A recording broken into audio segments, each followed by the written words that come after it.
तुम जब आओगे तो खोया हुआ पाओगे मुझे, मेरी तन्हाई में ख्वाबों के सिवा कुछ भी नहीं।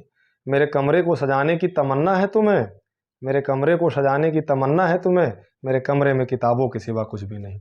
आपका स्वागत करते हैं आपके अपने YouTube channel TBS UP classes में।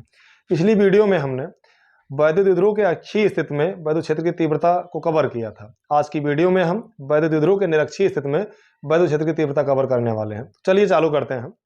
सबसे पहले हम बात करेंगे वैद्युत विद्रोह की। तो वैद्युत विद्रोह थोड़ा सा अगर आप रिवाइज करें तो क्या था, दो बिंदु आवेश परिमाण में समान परंतु प्रकृति में विपरीत, जैसे एक माइनस चार्ज तो एक प्लस चार्ज, एक दूसरे से 2l दूरी पर स्थित होते थे, उसे वैद्युत विद्रोह कहते हैं।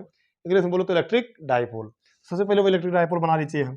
तो यहाँ पे मान लीजिएगा ये आपका इधर क्या है, एक कोई पॉइंट चार्ज, सॉरी इधर मान लीजिएगा, इधर यहाँ पे इधर कोई चार्ज है माइनस क्यू, इधर कोई चार्ज है प्लस क्यू, यहाँ पे एक सेंटर है उसका O, और यहाँ से ये दूरी भी यल होती थी। ये दूरी कितना होती थी? यल होती थी। क्लियर है भैया?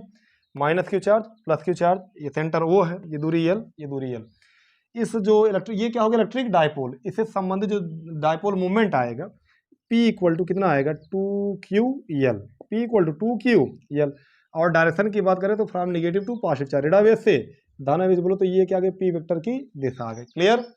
अब इससे इसके केंद्र से, सेंटर यहाँ पे है, निरक्षीय स्थिति में लंब समद्वि भाजक पर, मान लीजिए उसके केंद्र से यहाँ से कितनी दूरी पर, R दूरी पर, कितनी दूरी पर, मान लीजिए ये इसका सेंटर है, इसके सेंटर से कितनी दूरी पर भैया, R दूरी पर कोई बिंदु P है जिस पर हमें वैद्युत क्षेत्र की तीव्रता की गणना करनी है। इसी P पर हमको इलेक्ट्रिक फील्ड की इंटेंसिटी निकालनी है। एक तो आएगा इलेक्ट्रिक फील्ड की इंटेंसिटी इस माइनस क्यू के कारण, एक आएगा प्लस क्यू के कारण। इस माइनस क्यू कारण मान लीजिएगा ये चार्ज 1 है, ये क्या है, चार्ज 2 है। तो अगर आपको इलेक्ट्रिक फील्ड निकालनी है तो पहले डिस्टेंस पता होनी चाहिए ना। इस लाइन को यहाँ ज्वाइन कर दीजिएगा, ये इस प्रकार से, और इस लाइन को यहाँ ज्वाइन कर दीजिएगा, ये इस प्रकार से। क्लियर है?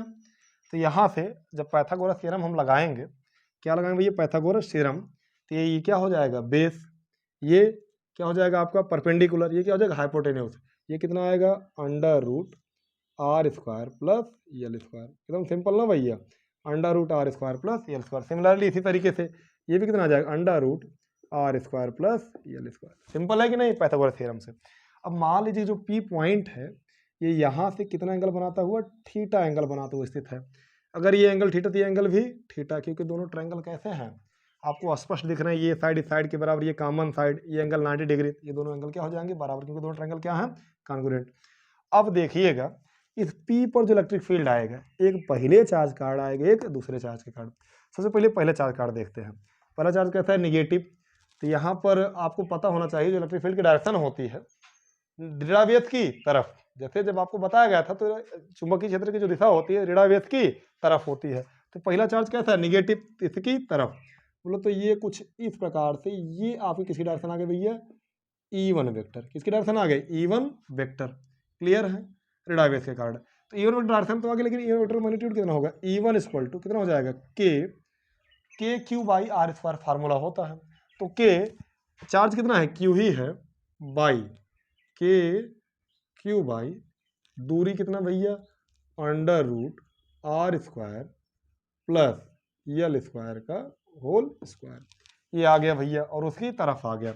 इसी तरीके से आप क्या निकालेंगे, E2 इक्वल टू क्या आएगा, प्लस चार्ज है P पर, चाहिए धनावेश से दूर की तरफ, दूर की तरफ बोलो तो ऊपर की तरफ, बोलो तो आप ध्यान देंगे तो कोई ये कुछ इस प्रकार से किसकी डायरेक्शन आ गया भैया, E2 वेक्टर की डायरेक्शन। ये कितना आएगा, E2 इक्वल क्या हो जाएगा आपका, सिंपल कहानी वही, क्या आएगा भैया, K चार्ज कितना है, Q ही है, क्या भैया, K चार्ज कितना है, Q बाई डिस्टेंस फिर कितना है, वही है, बोलो तो under root R square plus L square का होल स्क्वायर।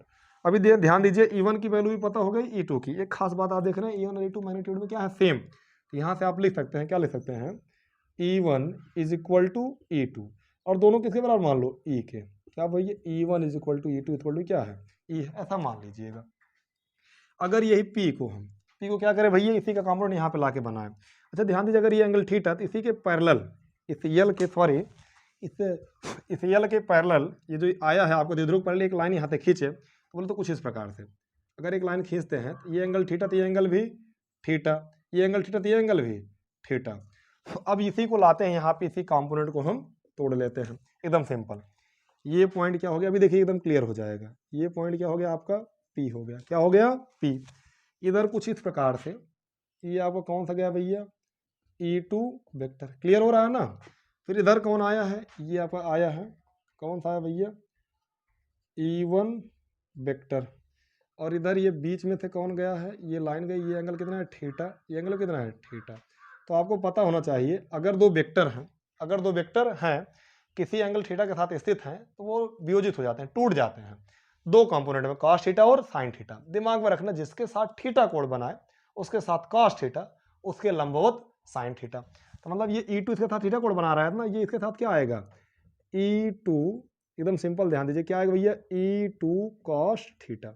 और इसके लंबवत बोलो तो इधर, ये क्या हो जाएगा? E2 sin theta. ऐसे E1 भी इसके साथ थीटा कोण क्या हो जाएगा? E1 cos theta. और इसके लंबवत यहाँ क्या हो जाएगा भैया? E1 sin theta. अब एक चीज आप ध्यान दे रहे हैं, E1 और U2 क्या है? सेम है, मैग्नीट्यूड में सेम है। Sine theta sine theta, E1 E2 value same, मतलब ये इसको क्या कर देगा? कैंसल आउट कर देगा। तो जो नेट आया किधर तरफ आ रहा है? ये देखो, E1 cos theta, E2 cos theta, दोनों इधर ही आ रहे हैं ना, E1 cos थीटा और E2 cos थीटा। बोलो जो ई नेट आएगा, इधर ध्यान दीजिएगा, क्या है भैया? ई नेट इक्वल टू क्या हो जाएगा? E1 cos theta plus E2 cos theta. तो E1 की वैल्यू भी कितना है?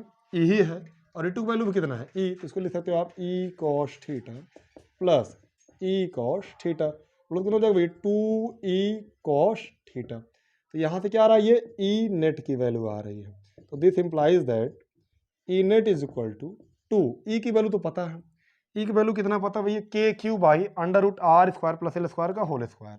क्या है भैया? K Q by under root R square plus L square का होल स्क्वायर। लेकिन क्या cos थीटा की वैल्यू पता है? नहीं। तो cos थीटा की वैल्यू यहाँ से निकालते हैं।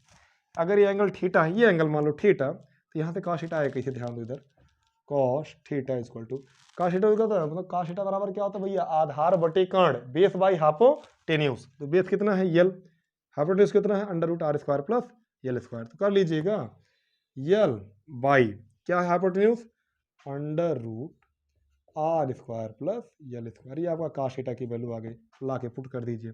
कितना आया है? यल by under root R square plus L square. Simple. तो 2KQL, 2QL, ध्यान दीजिएगा, P इक्वल टू क्या आया है? 2QL। तो रखते हैं E नेट इक्वल टू कितना आ गया? K into 2QL, 2QL by, अभी ध्यान दो, R under root R square plus L square, under root R square plus whole square है, एक बार यहाँ पे आ रहा है, कितना हो गया? Under root R square plus L square, power कितना हो गया? 3। इसको आप लिख सकते हो के इंटू 2QL क्या हो जाएगा? P बोलो द्विध्रुव आघूर्ण। देखो भैया, K इंटू P, तो इक्वल टू क्या हो जाएगा? अब ये रूट का मतलब क्या था? पावर 1/2। तो इसको लिख सकते हो R square plus L square power 1/2 है 3, 3 1 जा 3, 3/2। तो ऐसे लिख जाओ 1/2 इंटू 3, तो बोलो डायरेक्ट कर दें 3/2। क्लियर? तो ये क्या हो गया? ये नेट आ गया K P by under root R square plus square power 3/2। अब ध्यान दीजिएगा इसके आगे, जैसे यहाँ से ये वैल्यू आ गई है। अब जनरली आमतौर पर 90% केसेज में आपको क्या मिलेगा? कहानी एकदम सिंपल रहेगी। सिंपल बोले भैया कि क्या बोलते हैं कि ज़्यादातर केसेज में जो आर है ये यल की तुलना में बहुत बड़ा होता है। तो इधर आ जाओ, इधर ध्यान देते हैं, क्या बोला गया है कि जनरली आपको क्या मिलेगा कि ये जो आर मिलता है, ये आर इफ मतलब यदि आर जो वो बहुत बड़ा है यल से, देन तब होता क्या है कि R square minus L square की वैल्यू लगभग अप्रॉक्सीमेट ये इक्वल टू हो जाती है आर स्क्वायर की, मतलब यल की वैल्यू कितना हो जाएगी? 0। अगर ऐसा हुआ तो ई नेट वैल्यू कितना बनेगा? E net is equal to, ये वैल्यू क्या हो जाएगी? आर स्क्वायर पावर 3/2, तो आ जाएगा K P by R square, K P by R square power 3/2, 2 से कैंसल, कितना आ जाएगा भैया? E net equal to K P by R cube, K P by R cube. ये क्या आ गया? वैद्युत क्षेत्र की तीव्रता।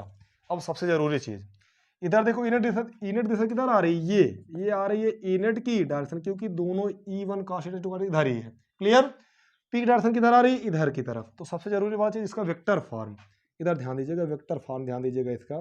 तो E net vector is equal to क्या हो जाएगा? के माइनस पी वेक्टर बाई क्या हो जाएगा? आर क्यूब, के माइनस पी वेक्टर बाई, ऐसे लिख सकते हो कि मॉड ऑफ आर वेक्टर का होल क्यूब। क्लियर है भैया कि मतलब P के अपोजिट डायरेक्शन। तो जरूरी ये पॉइंट जरूर ध्यान दीजिएगा। ये माइनस क्यों लिखा गया है? क्योंकि निरक्षीय स्थिति में जो वैद्युत क्षेत्र की दिशा आती है परिणामी, वो द्विध्रुव के विपरीत दिशा में आती है। आपको याद हो जब अच्छी स्थिति में देखते थे तो वैद्युत क्षेत्र की समान दिशा में परिणामी दिशा आती थी। इसमें कैसी आ रही भैया? विपरीत दिशा में। तो यहां से आपका क्या हो गया? किसी वैद्युत द्विध्रुव के निरक्षीय स्थिति में वैद्युत क्षेत्र की तीव्रता। आई थिंक आपको समझ में आ गया होगा। जहां कहीं भी दिक्कत हुई होगी, जैसे अगर थोड़ा स्पीडली चला होगा तो आप वीडियो को पॉज करके लिख लेंगे, नोट कर लेंगे, और कोई समस्या होगी तो कमेंट में जरूर बताइएगा।